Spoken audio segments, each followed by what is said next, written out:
Friends, welcome back to the channel. നമ്മളിന്ന് നോക്കാൻ പോകുന്നത് ഹബ്ജി കബ്ജി എന്നൊരു വ്യത്യസ്തമായ കഥയാണ്. ഇവിടെ ഒരു യുവ ദമ്പതികളുണ്ട്. അവർക്ക് ഒരു മകനും ഉണ്ട്. അവനോടൊപ്പം വീട്ടിൽ സന്തോഷത്തോടെ ജീവിക്കുകയാണ്. ഒരു ദിവസം തങ്ങളുടെ മകന്റെ കൺമുന്നിൽ വെച്ച് അവർ വളരെ വലിയൊരു തെറ്റ് ചെയ്യാൻ തുടങ്ങുന്നു. അത് ആ ഒരു ദിവസം മാത്രമായി ഒതുങ്ങാതെ ആ മകൻ വളരും തോറും എല്ലാ ദിവസവും അത് കണ്ട് ഒരു ഘട്ടത്തിൽ അവനും ആ വലിയ തെറ്റ് ചെയ്യാൻ ആരംഭിക്കുന്നു. ഇതിൽ ഈ അച്ഛനമ്മമാർ ചെയ്യുന്ന തെറ്റ് ഇന്നത്തെ കാലത്ത് കുട്ടികളെ വളർത്തുന്ന 90% മാതാപിതാക്കളും ചെയ്യുന്ന തെറ്റാണെന്ന് പറയുന്നു. അതെന്താണ് സംഭവം? അത് കാരണം ഇവിടെ ഒരു കുടുംബം തന്നെ തകർന്നു പോവാണ്. ഇപ്പോൾ അവരെ പോലീസ് തിരയുന്ന അത്ര വലിയൊരു പ്രശ്നവും ഉണ്ടാവുന്നു.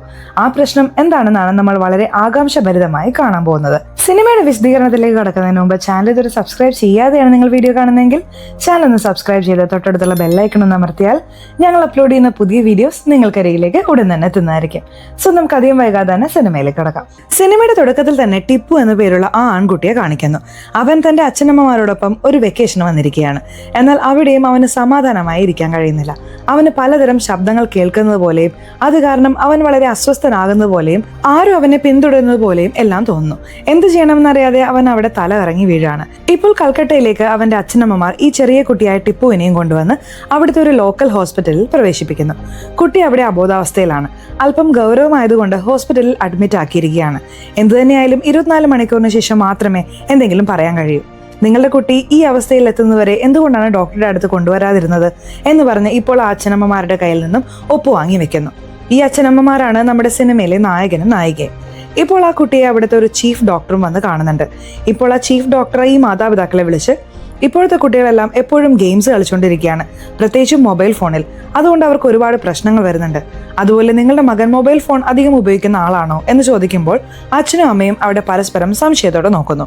ഇപ്പോൾ അവരുടെ മകനെ അവിടുന്ന് ICUയിലേക്ക് കൊണ്ടുപോകുമ്പോൾ ഇവരും പുറത്തുള്ള ഒരു മുറിയിൽ കാത്തിരിക്കുകയാണ്. അപ്പോഴാണ് നായികയ്ക്ക് ലോക്കൽ സ്റ്റേഷനിൽ നിന്ന് കോൾ വരുന്നത്. അവർ വളരെ ഭയപ്പെടുന്നു. ഇപ്പോൾ ആ ഫോൺ കൊണ്ടുവന്ന് തന്റെ ഭർത്താവിന്റെ കയ്യിൽ കൊടുക്കുകയാണ്. ആരാണെന്ന് ചോദിക്കുമ്പോൾ പോലീസ് സ്റ്റേഷനിൽ നിന്നാണ് എന്ന് പറയുന്നു. അവനും എന്ത് ചെയ്യണം എന്നറിയാതെ ആ ഫോൺ അവിടെ സ്വിച്ച് ഓഫ് ചെയ്ത് വെക്കുന്നു. രാത്രി മുഴുവൻ ഉറങ്ങാതെ നായകനും നായികയും ആ ഹോസ്പിറ്റലിൽ കാത്തിരിക്കുന്നു. അടുത്ത ദിവസം രാവിലെ ആ ഡോക്ടർ വിളിച്ച് echo report, ECG, MRI scan എന്നിങ്ങനെ ഓരോന്നിനെ കുറിച്ചും വിശദീകരിച്ചുകൊണ്ടിരിക്കുമ്പോൾ അത് കേൾക്കാതെ നമ്മുടെ നായകൻ എന്തോ ഓഫീസ് ജോലി എന്ന് പറഞ്ഞ് ഫോൺ നോക്കിക്കൊണ്ടിരിക്കുന്നു. അത് കാണുന്ന നായികയ്ക്ക് ദേഷ്യം വരുന്നുണ്ട്. ആ ഫോൺ അവിടെ തട്ടിത്തെറിപ്പിച്ച് താഴെ ഇട്ടിട്ട് ദേഷ്യത്തിൽ പുറത്തേക്ക് വരുന്നു. എല്ലാം നിങ്ങളെ കൊണ്ടാണ്, നിങ്ങളിങ്ങനെ ഫോൺ നോക്കി തോണ്ടിയാണ് നമ്മളിപ്പോൾ ഈ അവസ്ഥയിലായത് എന്ന് പറഞ്ഞ് അവർ അവിടെ വെച്ച് വഴക്കിടുന്നു. അപ്പോൾ അവിടേക്ക് വരുന്ന ഡോക്ടർ, ഇത് നിങ്ങളുടെ വീടല്ല തോന്നിയ പോലെ വഴക്കിടാൻ, വേണമെങ്കിൽ വീട്ടിൽ പോയി വഴക്കിട്, റോഡിൽ പോയി വഴക്കിട്, ഹോസ്പിറ്റലിൽ നിശബ്ദത പാലിക്കണം എന്ന് പറയുന്നു. അപ്പോഴാണ് കുറച്ച് വർഷങ്ങൾക്ക് മുമ്പ് നമ്മുടെ നായകനും നായികയും അവരുടെ മകനും എങ്ങനെയായിരുന്നു എന്ന് കാണിക്കുന്നത്. നമ്മുടെ നായികയ്ക്ക് ഒരു നല്ല ശീലമുണ്ട്. രാവിലെ ജോഗിങ്ങിന് പോകും, വൈകുന്നേരം മകനെ സ്കൂളിൽ നിന്ന് കൂട്ടിക്കൊണ്ടുവരും. അങ്ങനെ ഇരിക്കെ മകന് മൂത്രമൊഴിക്കാൻ മുട്ടുന്നു.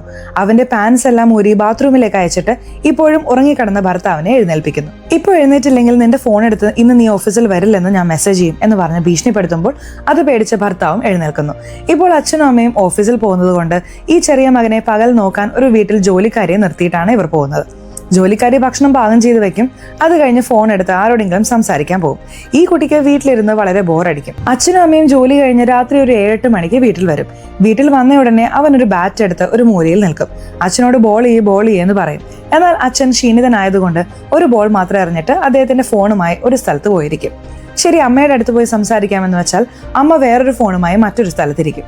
എന്താണിത്? അച്ഛനമ്മമാരോടൊപ്പം സമയം ചെലവഴിക്കാനും സംസാരിക്കാനും കഴിയുന്നില്ലല്ലോ.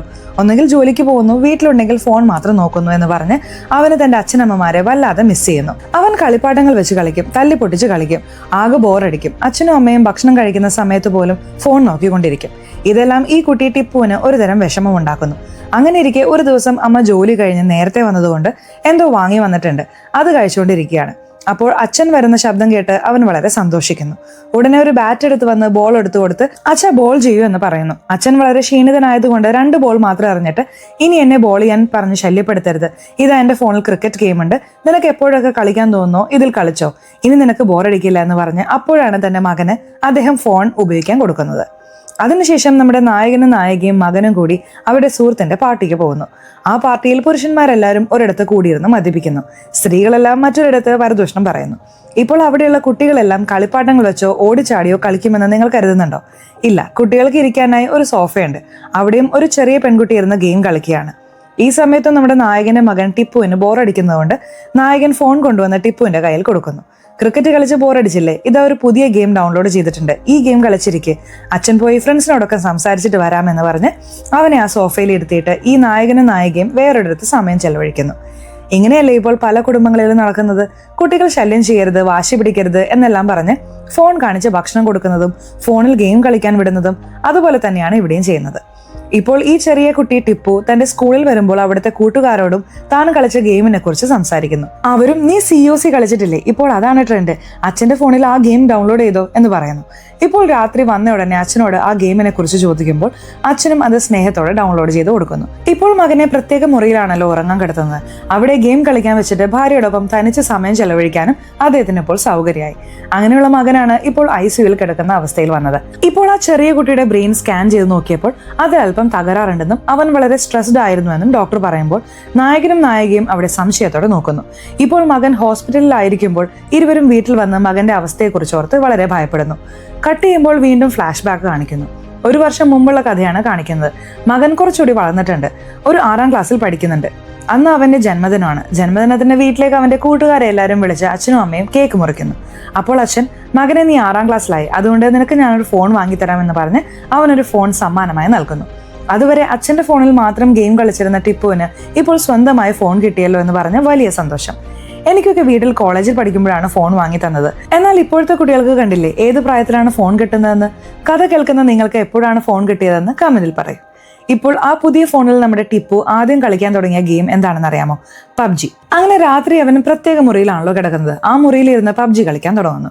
അതും 4 പേർക്ക് ഒരുമിച്ച് കളിക്കാൻ പറ്റുന്നത് കൊണ്ട് അവന്റെ കൂട്ടുകാരോടൊപ്പം രാത്രി മുഴുവൻ ഒരു ഹെഡ്ഫോണും വെച്ച് അങ്ങോട്ടേക്ക് പോകാം, ഇത് ലൂട്ട് ചെയ്യാം, അങ്ങനെ ഇങ്ങനെ എന്നെല്ലാം പറഞ്ഞ ഒരു ബെഡിൽ ഒരേ ഇരിപ്പിലിരുന്ന് ആ ഗെയിം കളിക്കും തോറും അവൻ ആവശ്യമായ ശാരീരിക ചലനങ്ങളെല്ലാം ദിവസങ്ങൾ കഴിയും തോറും ഇല്ലാതാകാൻ തുടങ്ങുന്നു. ഇപ്പോൾ രാത്രി വീട്ടിൽ വരുന്ന നായകനും നായികയും ഞാൻ മുൻപ് പറഞ്ഞതുപോലെ മകൻ ഇപ്പോൾ ഫോണിൽ സമയം ചെലവഴിക്കുന്നതുകൊണ്ട് ഇവർക്ക് വലിയ സ്ട്രെസ് ഇല്ലാതെ തനിച്ച് ധാരാളം സമയം ചെലവഴിക്കാൻ കഴിയുന്നുണ്ട്. അങ്ങനെ ഇവർ ഒരു വശത്ത് സന്തോഷിക്കുമ്പോൾ ഈ മകൻ അവന്റെ സ്കൂളിൽ പോകുന്നുണ്ട്. അങ്ങനെ ക്ലാസ്സിൽ അവന്റെ ടീച്ചർ അവിടുത്തെ പുസ്തകം വായിക്കാൻ പറയുന്നു. പുസ്തകം വായിക്കുന്ന ടിപ്പു മുകളിൽ ഒരു ലൈൻ വായിക്കുന്നു. അതിന് താഴെയുള്ള ലൈൻ വിട്ടിട്ട് 3ാമത്തെ ലൈൻ വായിക്കുന്നു. ടീച്ചർക്ക് ദേഷ്യം വരുന്നു. എന്താടാ താഴെയുള്ള ലൈൻ വിട്ടു വായിക്കുന്നത്, അതും കൂട്ടിച്ചേർത്ത് വായിക്കുക എന്ന് പറയുമ്പോൾ 2ാമത്തെ തവണ വായിക്കുമ്പോഴും അവൻ അതേ തെറ്റ് ആവർത്തിക്കുന്നു.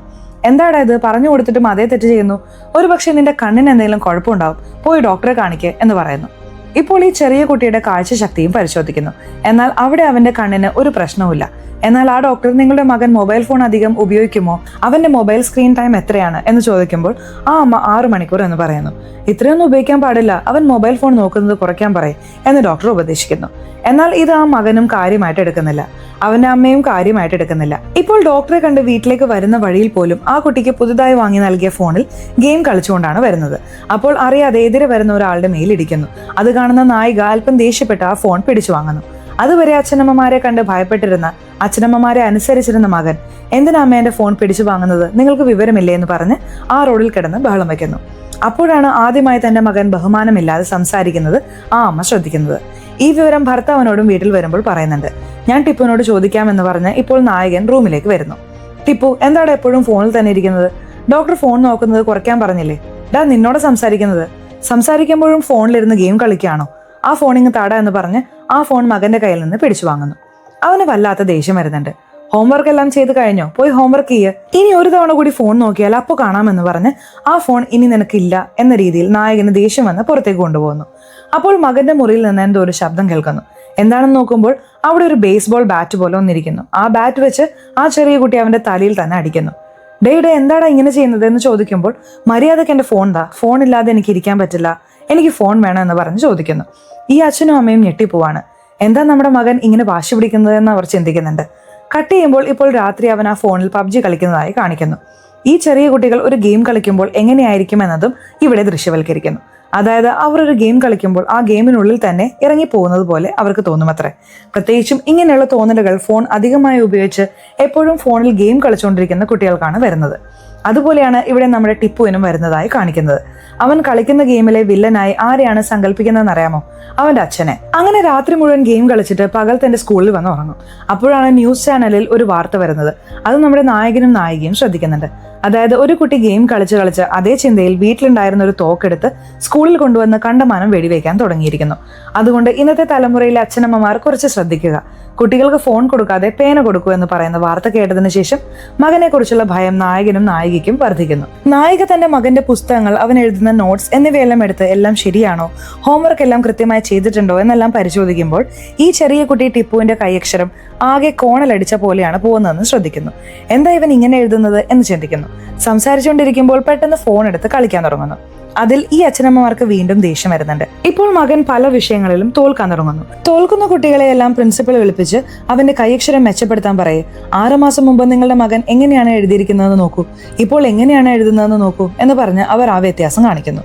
6 മാസം മുൻപാണ് ഈ ടിപ്പുവിന് നമ്മുടെ നായകൻ ഫോൺ വാങ്ങി നൽകിയത്. അതാണോ ഈ മാറ്റത്തിന് കാരണം എന്ന് ഈ അമ്മയും ആലോചിച്ച് ഭർത്താവിനെ വിളിച്ച് എനിക്കെന്തോ പേടിയാവുന്നു, നമുക്ക് മകനെ കൗൺസിലിങ്ങിന് എവിടെയെങ്കിലും കൊണ്ടുപോയാലോ, അവൻ ഹോംവർക്ക് പോലും ശരിക്കും ചെയ്യുന്നില്ലെന്ന് ടീച്ചർ പറയുന്നു എന്നെല്ലാം പറയുന്നു. ഉടനെ നായകൻ മകന് ഫോൺ കൊടുക്ക്, ഞാൻ അവനോട് സംസാരിക്കാം എന്ന് പറയുന്നു. ഇവരും ആ ഫോൺ എടുത്ത് മകന്റെ കയ്യിൽ കൊടുക്കുന്നു. എന്താടാ ഹോംവർക്ക് ഒന്നും എഴുതുന്നില്ലേ, അമ്മ പറയുന്നു എന്ന് ചോദിക്കുമ്പോൾ ആ മകൻ അമ്മയൊന്ന് നോക്കുന്നുണ്ട്. എന്നിട്ട് ദേഷ്യത്തോടെ ഇല്ല അച്ഛാ, അമ്മ കള്ളം പറയുകയാണ്, ഞാൻ എല്ലാം ചെയ്തു എന്ന് പറയുന്നു. ഇത് നായികയ്ക്ക് വലിയ ഞെട്ടലുണ്ടാക്കുന്നു. എന്താണത്, നമ്മളെ മുന്നിൽ നിർത്തിക്കൊണ്ട് നമ്മുടെ മകൻ ഇത്ര വലിയ കള്ളമാണ് പറയുന്നത്, എന്താ ഇവൻ ഇങ്ങനെ മാറിപ്പോയത് എന്ന് ചിന്തിച്ച് ആ ഭയത്തോടെ പുറത്തേക്ക് വരുമ്പോൾ അവരുടെ മകൻ അവന്റെ റൂമിന്റെ വാതിൽ ഢം എന്ന ശബ്ദത്തിൽ അടയ്ക്കുന്നു. ഇപ്പോൾ രാത്രി ഭർത്താവ് വീട്ടിൽ വന്ന ഉടനെ ഈ വിവരം ഭാര്യ പറയുന്നു. നായകന് വല്ലാതെ ദേഷ്യം വരുന്നുണ്ട്. നേരെ റൂമിലേക്ക് പോയി എന്താടാ എപ്പോഴും സെൽഫോൺ എന്ന്, ആ സെൽഫോൺ ഇങ്ങ് താടാ എന്ന് പറഞ്ഞ് ആ സെൽഫോൺ വലിച്ചെടുത്ത് ഉടയ്ക്കുന്നു. എന്റെ സെൽഫോൺ ഉടയ്ക്കുന്നോ നീ, നിന്നെ ഞാനിന്ന് എന്ന് പറഞ്ഞ ആ കുട്ടി തന്റെ അച്ഛനെ തള്ളി മാറ്റി അടിക്കാൻ പോകുന്നു. അതിൽ ദേഷ്യം വന്ന നായകൻ മകനെ അടിക്കാൻ പോകുമ്പോൾ എങ്ങനെയോ നായിക തടുത്തു നിർത്തി സമാധാനിപ്പിക്കുന്നു. അപ്പോഴാണ് നായകൻ പറയുന്നത് ഇനി മുതൽ രാവിലെ 6 മണിക്ക് എഴുന്നേറ്റ് പുസ്തകം വായിക്കണം, രാത്രി വീട്ടിൽ വന്ന് ഹോംവർക്ക് ചെയ്യണം, ഇതിൽ ഏതെങ്കിലും തെറ്റിയാൽ പിന്നെ നീ എന്റെ തനി സ്വഭാവം കാണുമെന്ന് പറഞ്ഞ് അവിടെ നിന്ന് ഭാര്യയോടൊപ്പം അദ്ദേഹത്തിന്റെ റൂമിലേക്ക് പോകുന്നു. ഇപ്പോൾ അടുത്ത ദിവസം ഇനി മകനെ ഇങ്ങനെ വിട്ടാൽ പറ്റില്ലെന്ന് കരുതി ഒരു കൗൺസിലിങ്ങിന് കൊണ്ടുപോകാമെന്ന് വിചാരിച്ച് ഒരു സൈക്കാട്രിസ്റ്റിനെ കാണാൻ വരുന്നു. ആ സൈക്കാട്രിസ്റ്റ് പുറത്ത് ആ ചെറിയ കുട്ടിയെ കാത്തിരിക്കാൻ പറഞ്ഞിട്ട് അച്ഛനമ്മമാരോട് സംസാരിക്കുന്നു. അപ്പോഴാണ് നമ്മുടെ നായിക അവൻ എഴുതുന്ന നോട്ട്ബുക്കും അവന്റെ പെരുമാറ്റ രീതികളും എല്ലാം ആ സൈക്കാട്രിസ്റ്റിനോട് പറയുന്നത്. ഞങ്ങൾ ഫോൺ അവനിൽ നിന്ന് മാറ്റി നിർത്താൻ ശ്രമിച്ചു, എന്നാൽ അവൻ വളരെ റൂഡായി പെരുമാറുന്നു, ഞങ്ങൾക്ക് ഭയമാണ് എന്ന് പറയുന്നു. അപ്പോഴാണ് അദ്ദേഹം പറയുന്നത് അവൻ ഫോണിന് വല്ലാതെ അടിമയായിരിക്കുന്നു, അവൻ വിചാരിച്ചാൽ പോലും അത് നിയന്ത്രിക്കാൻ കഴിയാത്ത അവസ്ഥയിലേക്ക് പോയി. ഇങ്ങനെ സൗത്ത് ഇന്ത്യയിൽ ഒരു ചെറിയ കുട്ടി ഉണ്ടായിരുന്നു. അവനോട് ഫോൺ ഉപയോഗിക്കരുതെന്ന് സ്വന്തം അച്ഛൻ പറഞ്ഞിട്ട് അവൻ സ്വന്തം അച്ഛനെ കൊന്നിട്ട് ഫോൺ ഉപയോഗിച്ചുകൊണ്ടിരിക്കുന്നു. അത്രയ്ക്ക് അടിമകളായ കുട്ടികൾക്ക് ആ സമയത്ത് ഒന്നും മനസ്സിലാകില്ല. നമ്മൾ തന്നെ കരുതലോടെ നോക്കണം. ഉടനെ തന്നെ അവന്റെ കയ്യിൽ നിന്ന് ആ ഫോൺ പിടിച്ചു വാങ്ങണമെന്ന് കരുതരുത്. കുറച്ചായി ട്രീറ്റ്മെന്റ് ചെയ്യാം എന്ന് പറഞ്ഞ് ചില മരുന്നുകളൊക്കെ കൊടുക്കുന്നു. ഇപ്പോൾ നായകനും നായികയും രാത്രി അവരുടെ ബെഡിൽ ഉറങ്ങിക്കൊണ്ടിരിക്കുമ്പോൾ നായകന് പെട്ടെന്ന് മകന്റെ റൂമിൽ നിന്ന് ശബ്ദം കേൾക്കുന്നു. അദ്ദേഹം എന്താണെന്ന് പോയി നോക്കുമ്പോൾ പിന്നിൽ നിന്ന് ഒരു ഇരുമ്പ് ദണ്ടുമായി വന്ന് നമ്മുടെ നായകന്റെ തലയിൽ അവരുടെ മകൻ അടിക്കുന്ന പോലെ അദ്ദേഹം സ്വപ്നം കണ്ട് ഞെട്ടിയുണരുന്നു. അപ്പോഴാണ് അത് സ്വപ്നമാണെന്ന് മനസ്സിലാകുന്നത്. അയ്യോ, ആ ഡോക്ടർ പറഞ്ഞത് വെച്ച് നമ്മുടെ മകൻ തന്നെ നമ്മളെ എന്തെങ്കിലും ചെയ്യുമോ എന്ന ഭയം എനിക്കുണ്ടോ എന്ന് അദ്ദേഹത്തിന് തോന്നുന്നു. ഇപ്പോൾ കഥ തിരിച്ച് പ്രസന്റിലേക്ക് വരുന്നു. നമ്മുടെ നായകന് ഒരു സുഹൃത്തുണ്ട്, അദ്ദേഹവും ഡോക്ടറാണ്. അങ്ങനെ അദ്ദേഹം നമ്മുടെ നായകനെ കാണാൻ വരുന്നുണ്ട്. ഇപ്പോൾ കഥ വീണ്ടും മറ്റൊരു ഫ്ലാഷ് ബാക്കിലേക്ക് പോകുന്നു. ഇത് കൃത്യം ഒരാഴ്ച മുമ്പ് നടന്നതാണ്. ആ കൗൺസിലിംഗ് ചെയ്യുന്ന സൈക്കാട്രിസ്റ്റ് പറഞ്ഞിരുന്നല്ലോ കുറച്ചായിട്ടേ അവനിൽ നിന്ന് സെൽഫോൺ മാറ്റാൻ പാടുള്ളൂ എന്ന്. അങ്ങനെ ആ കുട്ടിക്ക് ഹാഫ് ഇയർലി ലീവ് കിട്ടുന്നു. ആ ലീവിന് ഈ അച്ഛനമ്മമാർ മകനെയും കൂട്ടിക്കൊണ്ട് ഒരു മലം പ്രദേശത്തേക്ക് ടൂർ പോകാൻ തീരുമാനിക്കുന്നു. പൊതുവെ ഈ ഹിൽ സ്റ്റേഷനുകളിൽ പോയാൽ സെൽഫോണിന് വലുതായി സിഗ്നൽ കിട്ടില്ല. അങ്ങനെ മല കയറുന്തോറും ചെറിയ കുട്ടിയുടെ ഫോണിൽ ടവറും നെറ്റും കിട്ടാതെ അവൻ ആ ഗെയിം കളിക്കാൻ കഴിയുന്നില്ല. അവന് വല്ലാത്ത ദേഷ്യം വരുന്നുണ്ട്. അപ്പോഴാണ് അവനൊരു സങ്കല്പം വരുന്നത്. ആ സങ്കല്പത്തിൽ അവനെ ആ ഗെയിമിനുള്ളിൽ പോയതുപോലെയും അവനെ കാറിന് പിന്നാലെ വരുന്ന ആളുകളെ അവൻ വെടിവെക്കുന്നത് പോലെയും അവൻ ചിന്തിക്കുന്നു. ഇപ്പോൾ അവിടുത്തെ ഒരു റിസോർട്ടിലാണ് ഇവർ കുടുംബമായി താമസിക്കുന്നത്. അവിടെ ഒരു ചൈനക്കാരായ അങ്കിളും ആന്റിയും ഉണ്ട്.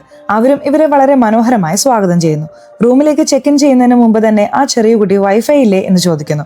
ഇവിടെ ഒരിടത്തും നെറ്റുമില്ല, നെറ്റ്വർക്കുമില്ല. മനസ്സ് ശാന്തമാക്കാൻ വേണ്ടിയുള്ള സ്ഥലമാണിത്, ഇവിടെ സെൽഫോൺ ഉപയോഗിക്കാൻ പാടില്ല എന്ന് പറയുമ്പോൾ ഇത് ആ ചെറിയ കുട്ടിക്ക് ഒരു മാതിരിയാവുന്നു. അവനും എല്ലാ സ്ഥലത്തും പോയി നെറ്റ് കിട്ടുമോ എന്ന് നോക്കുന്നുണ്ട്, എവിടെയും കിട്ടുന്നില്ല. അവൻ അച്ഛനമ്മമാരോട് എനിക്ക് ഇവിടെ ഇരിക്കാൻ പറ്റില്ല, നമുക്ക് വീട്ടിൽ പോവാം എന്ന് പറഞ്ഞ് വിളിക്കുമ്പോൾ എന്താ മോനെ, നമ്മൾ ടൂർ വന്നതല്ലേ, എങ്ങനെ എത്ര പെട്ടെന്ന് വീട്ടിൽ പോകുന്നത്, ഇവിടെ ഉള്ളത് വെച്ച് എൻജോയ് ചെയ്യുക എന്ന് പറയുന്നു. അപ്പോഴാണ് ആ ചെറിയ കുട്ടിക്ക് വീണ്ടും അവന്റെ സങ്കല്പത്തിൽ ഒരുപാട് പേർ വന്ന് അവനെ വെടിവെക്കാൻ വരുന്നതുപോലെയും അവരോട് അവൻ തിരിച്ച് യുദ്ധം ചെയ്യുന്നത് പോലെയും എല്ലാം തോന്നുന്നത്. ഇപ്പോൾ രാത്രി എല്ലാവരും ഇരുന്ന് ഡിന്നർ കഴിക്കുകയാണ്. ഇതിൽ ആ ചെറിയ കുട്ടി എപ്പോൾ നെറ്റ് കിട്ടും, എപ്പോൾ ഫോൺ നോക്കാം എന്ന ചിന്തയോടെയാണ് കഴിക്കുന്നത്. ഇപ്പോൾ അടുത്ത ദിവസം രാവിലെയും ഇവർ അവിടുത്തെ കാഴ്ചകൾ കാണാനായി ഇറങ്ങുമ്പോൾ അവിടെ ലോക്കലിലുള്ള ഒരാളോട് ഈ ചെറിയ കുട്ടി ടിപ്പു വന്ന് സംസാരിക്കുന്നു. അമ്മ എനിക്ക് മോമോ വാങ്ങിത്തരുമോ എന്ന് ചോദിക്കുന്നു. അവന്റെ അച്ഛനും അമ്മയ്ക്കും വലിയ സന്തോഷം. ഇത്രയും നേരം സെൽഫോണിൽ മുങ്ങിയിരുന്ന് തനിക്കായി ഒന്നും ചോദിക്കാതെ നമ്മുടെ മകൻ ആദ്യമായി ഭക്ഷണം ചോദിച്ചിരിക്കുന്നു എന്ന് പറഞ്ഞ് അവിടുത്തെ ഒരു പ്രശസ്തമായ മോമോ കടയിലേക്ക് കൂട്ടിക്കൊണ്ടുപോകുന്നു. തൻ്റെ അമ്മയോട് കൈ കഴുകി വരാമെന്ന് പറഞ്ഞ് ഈ ചെറിയ കുട്ടി എഴുന്നേറ്റ് പോകുന്നു. അപ്പോഴാണ് ഒരു ഫ്ലാഷ് ബാക്ക് കാണിക്കുന്നത്. അവൻ അവിടെ ലോക്കലിലുള്ള ഒരു ചേട്ടനോട് സംസാരിച്ചിരുന്നല്ലോ. അങ്ങനെ ആ ചേട്ടനോട് നിങ്ങളുടെ ഫോണിൽ ടവർ ഉണ്ടോ എന്ന് ചോദിച്ചിരിക്കും. അദ്ദേഹത്തിന്റെ ഫോണിലുണ്ട്. എങ്ങനെയാണെന്ന് ചോദിക്കുമ്പോൾ ഇവിടെ ഒരു സിം കാർഡ് ഉണ്ട്. ഈ മലമ്പ്രദേശത്ത് ആ സിം കാർഡ് മാത്രമേ കിട്ടൂ. അത് ആ മോമോ കടയുടെ അടുത്ത് വിൽക്കും. അവിടെ പോയി നോക്കിക്കോ എന്ന് പറഞ്ഞിട്ടുണ്ട്. അതുകൊണ്ടാണ് ഇപ്പോൾ ആ ചെറിയ കുട്ടി ആ മോമോ കടയിൽ വന്നിട്ട് ഇപ്പോൾ അമ്മയോടും അച്ഛനോടും കൈ കഴുകാനാണെന്ന് പറഞ്ഞിട്ട് ആ സിം കാർഡ് വാങ്ങി ഒരു സ്ഥലത്ത് നിന്ന് ഗെയിം കളിക്കുന്നത്. ഇവിടെ അമ്മയും അച്ഛനും മോമോ വന്നിട്ടും മകൻ കൈ കഴുകാൻ പോയിട്ട് ഇനിയും വന്നില്ലല്ലോ എന്ന് ആലോചിച്ച് ഇപ്പോൾ നായകൻ മകനെ തെരഞ്ഞു പോകുമ്പോൾ അവൻ ഗെയിം കളിക്കുന്നത് കണ്ട് വല്ലാതെ ദേഷ്യപ്പെടുന്നു. പക്ഷെ ദേഷ്യം അടക്കിക്കൊണ്ട് മോനെ മോമോ വന്നു വാ കഴിക്കാമെന്ന് വിളിക്കുമ്പോൾ എനിക്ക് മോമോ ഒന്നും വേണ്ട, നിങ്ങൾ കഴിച്ചിട്ട് വാ, ഞാൻ ഇവിടെ ഇരിക്കാമെന്ന് പറയുന്നു. മോനെ അമ്മ നിനക്ക് വേണ്ടി കാത്തിരിക്കുകയല്ലേ, വാ കഴിക്കാം എന്ന് പറഞ്ഞ് വീണ്ടും വിളിക്കുന്നുണ്ട്. ഇപ്പോൾ അവിടേക്ക് നായികയും വരുന്നു. ഡാ വാടാ, കഴിക്കാൻ വേണ്ടിയല്ലേ വന്നത്, എന്തിനാണ് സെൽഫോണിൽ തന്നെ ഇരിക്കുന്നത്, വാടാ വാടാ എന്ന് വിളിച്ച് ഒരു ഘട്ടത്തിൽ നായകന് ദേഷ്യം വന്ന് ആ സെൽഫോൺ പിടിച്ചു വാങ്ങിക്കൊണ്ട് പോകുന്നു. നീ വാടി, എന്നോടൊപ്പം പോവാം, സെൽഫോൺ എന്റെ കയ്യിലല്ലേ, അവൻ വരാതിരിക്കില്ല, വാടാ എന്ന് പറഞ്ഞ് ഇപ്പോൾ ഭാര്യയും വിളിച്ചുകൊണ്ട് നായകൻ ദേഷ്യത്തിൽ ഹോട്ടലിലേക്ക് വരുന്നു. സമയം പോകുന്നു, ഇനിയും മകൻ വന്നില്ല. സെൽഫോൺ നമ്മുടെ കയ്യിലുമാണ്. മകൻ എവിടെ പോയി എന്ന് പറഞ്ഞ് പുറത്തു വന്ന് നോക്കുമ്പോൾ അവൻ എവിടെയും കാണാനില്ല. അച്ഛനും അമ്മയും പരിഭ്രാന്തരാകുന്നു. കുറച്ചെടുത്ത് ചാടി ദേഷ്യപ്പെട്ടു എന്ന് പറഞ്ഞ് ഇപ്പോൾ എല്ലാ സ്ഥലത്തും ആ ചെറിയ കുട്ടിയെ തിരയുന്നു. അപ്പോഴാണ് അവിടെ ഒരു കാടുള്ളത് കാണുന്നത്. ആ കാടിനടുത്ത് ഒരു ഉയരമുള്ള സ്ഥലത്തിരുന്ന് അവൻ കരയുന്നു. അത് കാണുന്ന അമ്മയുടെ മനസ്സ് വേദനിക്കുകയാണ്. അവരും അവിടെ തകർന്ന് കരയുന്നത് പോലെയും മകനെ ഇതിൽ നിന്ന് എങ്ങനെ രക്ഷിക്കുമെന്ന് അറിയാത്തതുപോലെയും കാണിക്കുന്നു. മകനും വീട്ടിൽ പോവാച്ചാ, ഇനി ഇവിടെ ഇരിക്കാൻ പറ്റില്ല, എനിക്ക് വീട്ടിൽ പോകണമെന്ന് പറഞ്ഞ് കരയുന്നു. ശരി മോനെ വാ, നമുക്ക് വീട്ടിലേക്ക് തന്നെ പോവാം എന്ന് പറഞ്ഞ് ഇപ്പോൾ ആ മകനെ വീട്ടിലേക്കും കൂട്ടിക്കൊണ്ടുവരുന്നു. വീണ്ടും അവൻ സെൽഫോൺ എടുത്ത് അവന്റെ റൂമിലേക്ക് പോകുന്നു. അതിനുശേഷമാണ് ഒരു ദിവസം മകന്റെ റൂമിൽ വരുമ്പോൾ അബോധാവസ്ഥയിൽ കിടക്കുന്നതായും അതിനുശേഷം മകനെ ഇവിടെ ഹോസ്പിറ്റലിൽ കൊണ്ടുവന്നതായും ഈ അച്ഛനും അമ്മയും പറയുന്നത്. അങ്ങനെ നായകനും നായികയും ഹോസ്പിറ്റലിന്റെ വാതിൽക്കരിരുന്ന് കരയുമ്പോൾ നായകനെ കാണാനായി അവിടെ രണ്ടുപേർ വരുന്നു. അവരെ കണ്ടതും നായകനും നായികയും ഞെട്ടുന്നു. അങ്ങനെ നായകനെ തനിച്ച് കൂട്ടിക്കൊണ്ടു പോവാണ്. അത് കാണുന്ന നായകന്റെ സുഹൃത്ത് എന്താ പ്രശ്നം എന്ന് ചോദിക്കുമ്പോൾ ഒന്നുമില്ല, അദ്ദേഹത്തിന്റെ ഓഫീസിൽ നിന്ന് വന്നാണ്, ഇവിടെ ഇരിക്കും, അദ്ദേഹം സംസാരിച്ചിട്ട് വരും എന്ന് പറഞ്ഞിരുത്തുന്നു. എന്നാൽ നായിക കുറച്ച് പരിഭ്രമിക്കുന്നതായി അദ്ദേഹം ശ്രദ്ധിക്കുന്നു. ഇവിടെ നായകൻ ഒരു പടിക്കെട്ടിന്റെ അടുത്ത് വന്ന് ഞാൻ ഒന്നും ചെയ്തിട്ടില്ല സാർ, ഞങ്ങൾക്കൊന്നും അറിയില്ല സാർ, ഞങ്ങളെ വെറുതെ വിടൂ സാർ എന്ന് പറഞ്ഞ് ആ രണ്ടുപേരുടെ അടുത്ത് വല്ലാതെ കെഞ്ചുന്നു. കുറച്ച് സമയത്തിനുള്ളിൽ അവിടേക്ക് വരുന്ന നായികയും ഞങ്ങൾക്ക് ഒന്നും അറിയില്ല എന്ന രീതിയിൽ കെഞ്ചുന്നു. ഞങ്ങളുടെ മകനെ ശല്യപ്പെടുത്തരുത്, ഞങ്ങൾ തന്നെ മാനസികമായി തകർന്നിരിക്കുകയാണ് എന്നെല്ലാം പറയുന്നു. പക്ഷെ എന്നിട്ടും നായകനെ നിർബന്ധപൂർവ്വം അവർ അവിടെ നിന്ന് സ്റ്റേഷനിലേക്ക് കൂട്ടിക്കൊണ്ടുപോകുന്നു. ഇപ്പോൾ നായകന്റെ സുഹൃത്തിനെയും അവിടെ സമാധാനിപ്പിച്ചിട്ട് കുറച്ചു സമയത്തിനുള്ളിൽ നായകനെ തിരഞ്ഞ് അവരും സ്റ്റേഷനിലേക്ക് പോകുന്നു. അപ്പോഴാണ് ആ വന്ന രണ്ടുപേർ സ്റ്റേഷനിൽ നിന്നുള്ള പോലീസുകാരായിരുന്നു എന്ന് മനസ്സിലാവുന്നത്. നായകനെ എന്തിനാണ് കൂട്ടിക്കൊണ്ടുപോയതെന്ന് വെച്ചാൽ 2 ദിവസം മുമ്പ് നായകൻ 2 പേരുടെ കൊലപാതകത്തിൽ ഉൾപ്പെട്ടിട്ടുണ്ടെന്നും അതിനെക്കുറിച്ച് ചോദിച്ചറിയാനുമാണ് ഇങ്ങോട്ട് കൊണ്ടുവന്നതെന്നും മനസ്സിലാവുന്നു. തുരുഗ് എന്ന സ്ഥലത്തേക്കാണ് ഇവർ വെക്കേഷന് പോയിരുന്നത്. അതാണ് ആ മലമ്പ്രദേശം. അവിടുത്തെ 2 പേരെ നമ്മുടെ നായകനോ നായികയോ ഇവർ 2 പേരിൽ ഒരാൾ കൊലപ്പെടുത്തിയെന്ന് പോലീസ് സംശയിച്ച് എന്താണ് സംഭവിച്ചത് എന്ന് ചോദിക്കുന്നു. ഞങ്ങൾക്കൊന്നും അറിയില്ല, അവിടെ പോയപ്പോൾ ഞങ്ങളുടെ മകന് സുഖമില്ലാതായി, അതുകൊണ്ട് ഞങ്ങൾ കൽക്കട്ടയ്ക്ക് ഞങ്ങളുടെ വീട്ടിലേക്ക് മടങ്ങി വന്നു എന്ന് പറഞ്ഞിട്ടും അവർ വിശ്വസിക്കുന്നില്ല. നിങ്ങൾ കൊലപ്പെടുത്തിയോ അതോ നിങ്ങളുടെ മകൻ കൊലപ്പെടുത്തിയിട്ട് ആ സംഭവം മറയ്ക്കാൻ നോക്കുകയാണോ, ഇനി നിങ്ങളുടെ മകനെ ചോദ്യം ചെയ്യേണ്ടി വരും എന്ന് പറഞ്ഞ ഉടനെ നായകൻ അല്പം ഭയപ്പെടുന്നു. ഞാൻ തന്നെ സത്യം പറയാവുന്ന രീതിയിൽ ആ തുരുകിലെ ഒരു റിസോർട്ടിൽ താമസിക്കുകയായിരുന്നു. അവിടെ ഈ ചൈനക്കാരായ അങ്കിളും ആന്റിയും ഉണ്ടായിരുന്നു. ആ റിസോർട്ടിൽ സെൽഫോൺ ഉപയോഗിക്കാൻ പാടില്ല. എന്നാൽ എന്റെ മകൻ ഇരുന്ന് ഗെയിം കളിക്കുകയായിരുന്നു. അതിൽ ആ ചൈനക്കാരനായ അങ്കിളിന് വല്ലാതെ ദേഷ്യം വന്ന് എന്റെ മകനോട് വഴക്കിട്ടു. അപ്പോൾ അതുവഴി ഞാൻ വന്നു. എന്റെ മകനെ ചീത്ത പറയാൻ നീ ആരാടാ എന്ന് ചോദിച്ച് ഞാൻ അയാളോട് ദേഷ്യപ്പെട്ടു. അപ്പോൾ അയാൾക്ക് ദേഷ്യം വന്ന് അയാളുടെ വീട്ടിലിരുന്നൊരു തോക്കെടുത്ത് വന്ന് എന്നെ ഭീഷണിപ്പെടുത്തി. ആ തോക്കും പിടിച്ചു വാങ്ങി അയാളെയും ആ വഴക്ക് തടയാൻ വന്ന അയാളുടെ ഭാര്യയെയും ഞാൻ അവിടെ വെച്ച് കൊലപ്പെടുത്തി. അങ്ങനെയാണ് ആ 2 പേരും മരിച്ചത്. ഇത് എന്റെ തെറ്റാണ് എന്ന് പറയുന്നു. എന്നാൽ ഈ കഥ വിശ്വസിക്കാൻ പറ്റുന്നില്ലല്ലോ എന്ന് പറഞ്ഞ് അവിടെ പോലീസ് ചിരിക്കുന്നു. ഇപ്പോൾ മറ്റൊരു പോലീസുകാരൻ വന്ന് സാർ, ഇയാൾ ഒരു കഥ പറയുന്നു, ഇയാളുടെ ഭാര്യ ഇപ്പോൾ ചോദ്യം ചെയ്യലിനായി വന്നിട്ടുണ്ട്, അവരാണ് കൊലപ്പെടുത്തിയെന്ന് മറ്റൊരു കഥ പറയുന്നു. ഇത് വെച്ച് നോക്കുമ്പോൾ ഇവർ 2 പേരുമല്ല കൊലപ്പെടുത്തിയത്, ഇതിനപ്പുറം 3ാമതൊരാൾ കൂടി ഇതിൽ ഉൾപ്പെട്ടിട്ടുണ്ട്, എന്താണെന്ന് അന്വേഷിക്കൂ എന്ന് പറയുന്നു. അങ്ങനെ അന്വേഷിക്കണമെങ്കിൽ അവരുടെ മകനോട് തന്നെ ചോദിക്കണം എന്ന് ആ പോലീസുകാരൻ തീരുമാനിക്കുന്നു. അദ്ദേഹവും നമ്മുടെ നായകനെയും നായികയും കൂട്ടിക്കൊണ്ട് ആ ഹോസ്പിറ്റലിലേക്ക് വരുന്നു. അങ്ങനെ അവിടുത്തെ ഡോക്ടർ ഈ പോലീസുകാരോട് ആ കുട്ടി ഇപ്പോഴാണ് കുറച്ചായി സുഖം പ്രാപിച്ചു വരുന്നത്, ഈ രാത്രി അവനെ കാണാൻ പറ്റില്ല, ഒരുപക്ഷെ നാളെ അവൻ കണ്ണു തുറന്ന് ഒരുവിധം നല്ല നിലയിലായിരിക്കുമ്പോൾ ചോദ്യം ചെയ്യാം എന്ന് പറയുന്നു. ഇപ്പോൾ അടുത്ത ദിവസം കാണിക്കുന്നു. ഈ ചെറിയ കുട്ടിയും പതിയെ കണ്ണു തുറന്ന് സംസാരിക്കാൻ തുടങ്ങുന്നു. ഇപ്പോൾ ഡോക്ടറും നിങ്ങളുടെ മകൻ ഇപ്പോൾ കണ്ണു തുറന്നു. പോലീസുകാരോട് അവന് പ്രഷർ കൊടുക്കാതെ പക്വതയോടെ സംസാരിക്കണമെന്ന് പറഞ്ഞ് ആ 2 പോലീസുകാരെയും അകത്തേക്ക് അയക്കുന്നു. ഇപ്പോൾ ആ കുട്ടിയുടെ അടുത്ത് 2 നഴ്സുമാരുണ്ട്.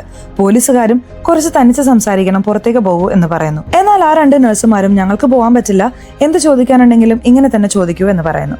ഇപ്പോൾ ആ പോലീസുകാരൻ നമ്മുടെ ടിപ്പുവിന് ഒരു ചോക്ലേറ്റ് കൊടുക്കുന്നു.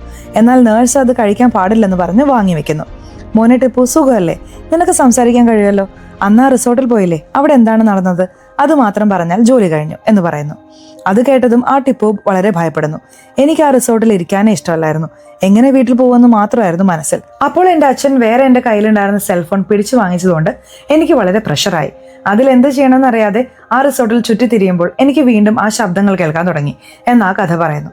അതാണ് ആ ചെറിയ കുട്ടി ടിപ്പുവിന് ഈ ഗെയിം കളിച്ച് യഥാർത്ഥ ജീവിതത്തിലും ചില ആളുകൾ തന്നെ വെടിവെക്കാൻ വരുന്നത് പോലെയും താൻ തിരിച്ച് അവരെ വെടിവെക്കുന്നത് പോലെയും എല്ലാം അവർ സങ്കല്പിക്കുമല്ലോ. അങ്ങനെ അവിടെ സങ്കല്പിക്കുകയാണ്. ആ സങ്കല്പത്തിന്റെ ഉച്ചസ്ഥായിയിൽ ആ റിസോർട്ടിൽ സുരക്ഷയ്ക്കായി ഒരു തോക്ക് വെച്ചിട്ടുണ്ടാവും. ആ തോക്കെടുത്ത് അവൻ സങ്കല്പത്തിൽ വെറുതെ വെടിവെക്കാൻ തുടങ്ങുന്നു. അപ്പോൾ അത് കാണുന്ന ആ റിസോർട്ടിന്റെ ഉടമയായ ചൈനക്കാരൻ അങ്കിൾ, അയ്യോ കുട്ടിയുടെ കയ്യിൽ തോക്ക് പോയല്ലോ എന്ന് പറഞ്ഞ് ആ തോക്ക് വാങ്ങാനായി ഓടി വരുമ്പോൾ ആ ചൈനക്കാരൻ അങ്കിളിനെ കാണുന്നത് ഇവൻ എന്തോ ശത്രുവിനെ പോലെയാണ്. ആഹാ, ഇവൻ നമ്മളെ വെടിവെക്കാൻ വരികയാണല്ലോ, ഇവനെ തന്നെ നമ്മൾ വെടിവെക്കണം എന്ന രീതിയിൽ ആ അങ്കിളിനെ നമ്മുടെ ടിപ്പുവാണ് വെടിവെക്കുന്നത്. ഇപ്പോൾ അവിടെ എന്താണ് സംഭവിച്ചതെന്ന് നോക്കാൻ ഓടി വന്ന ആ അങ്കിളിന്റെ ഭാര്യയെ ആ ആന്റിയെയും ഈ ചെറിയ കുട്ടിയാണ് വെടിവെക്കുന്നത്. ഇത് കഴിഞ്ഞ് അവിടേക്ക് നമ്മുടെ നായകൻ ഓടി വരും. അതാണ് ടിപ്പുവിന്റെ അച്ഛൻ. അദ്ദേഹത്തെ 3ാമതായി ഈ ചെറിയ കുട്ടി വെടിവെക്കാൻ പോകുമ്പോൾ അതിൽ ഉണ്ടയുണ്ടായിരുന്നില്ല. അതുകൊണ്ടാണ് നായകൻ രക്ഷപ്പെട്ടത്. അങ്ങനെ പൂർണ്ണമായും അവസ്ഥ മോശമായൊരു നിലയിലായിരുന്നു ഈ ചെറിയ കുട്ടി. നായകനും ആ തോക്ക് പിടിച്ചു വാങ്ങി. എന്താണ് നീ ചെയ്യുന്നത് എന്ന രീതിയിൽ മകനെ അടിക്കുമ്പോഴാണ് അവൻ ബോധത്തിലേക്ക് വരുന്നത്. സമനില വീണ്ടെടുത്ത്, അയ്യോ നമ്മൾ ഇത്രയും വലിയ തെറ്റ് ചെയ്തു പോയല്ലോ അച്ഛാ, ആ ഗെയിം കാരണമാണ്, അത് സങ്കല്പിച്ചാണ് ഞാൻ അവരെ 2 പേരെയും ഇങ്ങനെ ചെയ്തത്. ഞാൻ പോലീസിൽ പോയി കീഴടങ്ങാം അച്ഛാ. അച്ഛൻ എനിക്ക് പേടിയാവുന്നു എന്ന് പറഞ്ഞ് അലറി കരയുമ്പോൾ അച്ഛനുണ്ട്, പേടിക്കണ്ട എന്ന് പറഞ്ഞ് ഇപ്പോൾ ആ തോക്ക് വാങ്ങി അവിടെയെല്ലാം തുടച്ച്, അതായത് വിരലടയാളമെല്ലാം മാച്ച് ഇപ്പോൾ തന്നെ ഈ നാട് വിട്ടു പോവാന്ന് പറഞ്ഞ് കൽക്കട്ടയിലേക്ക് ഫ്ലൈറ്റ് ടിക്കറ്റ് ബുക്ക് ചെയ്ത് നമ്മുടെ നായികയോടൊപ്പം ഇവർ വീട്ടിലേക്ക് വന്നിട്ടുണ്ട്. അപ്പോൾ ഇതാണ് ആ റിസോർട്ടിൽ നടന്നതെന്ന് ഈ ചെറിയ കുട്ടി ഇപ്പോൾ പോലീസിനോട് മൊഴിയായി നൽകുന്നു. ഇപ്പോൾ പോലീസ് പുറത്തു വരുന്നുണ്ട്. വാതിൽക്കൽ നിന്നിരുന്ന അച്ഛനമ്മമാരെ നോക്കി, കുറച്ചു മുമ്പ് ആ കൊലപാതകങ്ങൾ നിങ്ങളാണ് ചെയ്തതെന്ന് നിങ്ങളുടെ മകനെ രക്ഷിക്കാൻ നിങ്ങൾ കള്ളം പറഞ്ഞതാണെന്ന് ഞാൻ കരുതി. എന്നാൽ ഇപ്പോഴാണ് മനസ്സിലാവുന്നത് ഇത് നിങ്ങൾ തന്നെയാണ് ചെയ്തിരിക്കുന്നത്. നിങ്ങൾ ആദ്യം ചെയ്ത തെറ്റ് എന്താണെന്ന് അറിയാമോ? ക്രിക്കറ്റ് കളിക്കണമെന്ന് പറഞ്ഞ് ബാറ്റുമായി വന്ന മകന്റെ കയ്യിൽ സെൽഫോൺ കൊടുത്തത്. വീട്ടിൽ വളരുന്ന കുട്ടികൾ കളിക്കണമെന്ന് ആഗ്രഹിക്കും, അവരെ ശാരീരികമായി കളിക്കാൻ വിടണം. ഒരു അപ്പാർട്ട്മെന്റിൽ അവരെ കൊണ്ടുപോയി അടയ്ക്കുക. നിങ്ങൾ ജോലിക്ക് പോയിട്ട് വരുന്നത് വരെ അവർ അകത്ത് തന്നെ ഇരിക്കുക. കാർട്ടൂൺ കാണിക്കാമെന്ന് പറഞ്ഞ് അതിൽ വരുന്ന സെൽഫോൺ ശീലിപ്പിക്കുക. അതൊരു ഘട്ടത്തിൽ ഗെയിമായി മാറുക. ഗെയിം കളിച്ച് ഇങ്ങനെ വളർത്തിയാൽ ഇതാ നിങ്ങളുടെ മകന്റെ അവസ്ഥ തന്നെ വരും എന്ന് പറയുന്നു. അങ്ങനെ നിങ്ങളുടെ മകൻ ആ 2 പേരെ കൊലപ്പെടുത്താൻ മൂല കാരണം നിങ്ങളുടെ വളർത്തുദോഷമാണ്. ഈ കേസ് കോടതിയിൽ വരും, നിങ്ങൾ ഉത്തരം പറയേണ്ടി വരും എന്ന് പറഞ്ഞിട്ട് ആ പോലീസുകാരും അവിടെ നിന്ന് പോകുന്നു. ഇപ്പോൾ നമ്മുടെ നായകനും നായികയും തങ്ങളുടെ മകന്റെ അടുത്തേക്ക് വന്ന് അലറി കരയുന്നത് പോലെയും അവരുടെ ജീവിതം ഇങ്ങനെ അവസാനിപ്പിക്കുന്നത് പോലെയും കാണിക്കുന്നു.